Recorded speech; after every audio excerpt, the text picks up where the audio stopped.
Appuntamenti in agenda per domenica 6 novembre. La sezione di Chiavari del Club Alpino Italiano organizza un'escursione sui monti Copigliolo e Cornoviglio, ritrovo alle 8 in auto dal casello autostradale di Sestri Levante. A Santa Margherita Ligure ritrovo a partire dalle 8:30 al Parco degli Elfi per partecipare al raduno in mountain bike organizzato lungo i sentieri del Monte di Portofino dall'associazione sportiva Portofino Bike, di cui quest'anno ricorre il decennale di fondazione. Murta torna protagonista con la tradizionale mostra dalla A alla Zucca per tutto l'arco della giornata nel paese della Valpolcevera, allestimenti e stand gastronomici. È aperto alle visite il Museo Diocesano di Arte Sacra a Chiavari. Le sale si possono visitare dalle 10 alle 12 nei locali di Piazza Nostra Signora dell'Orto. Santa Margherita Ligure celebra la ricorrenza del 4 novembre, festa delle Forze Armate.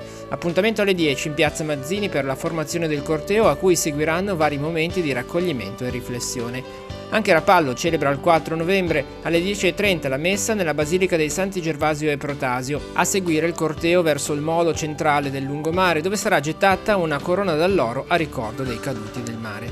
Bici castagnata sulla ciclovia dell'Ardesia, pedalata a cura della FIAB Tigullio Vivi in Bici, ritrovo a Sestri Levante alle 10:30 e alle 11 a Lavagna, arrivo a Scaruglia per un picnic autunnale. Siam pien di castagne, il gruppo Giovani San Pier di Canne a Chiavari organizza un pomeriggio al campo dell'Agricola accompagnato da caldarroste, cuculi, vin brûlé, mercatino di abiti di seconda mano e animazione per i più piccoli. Si inizia alle 15.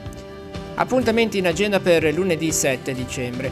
Proseguono i corsi di cultura di Chiavari alle 16:15 nella sala Livellara di Via del Pino. Roberto Altman terrà una lezione di storia dell'arte su surrealismo, inconscio e associazioni e le immagini dell'onirico. Secondo appuntamento con Fantasticamente, letture per bambini e famiglie sul tema I diritti dei bambini, alle 17 alla Biblioteca di Riva Trigoso a Sestri Levante. Al Teatro Carlo Felice alle 20:30 si tiene il quinto concerto della stagione GOG 2022-2023.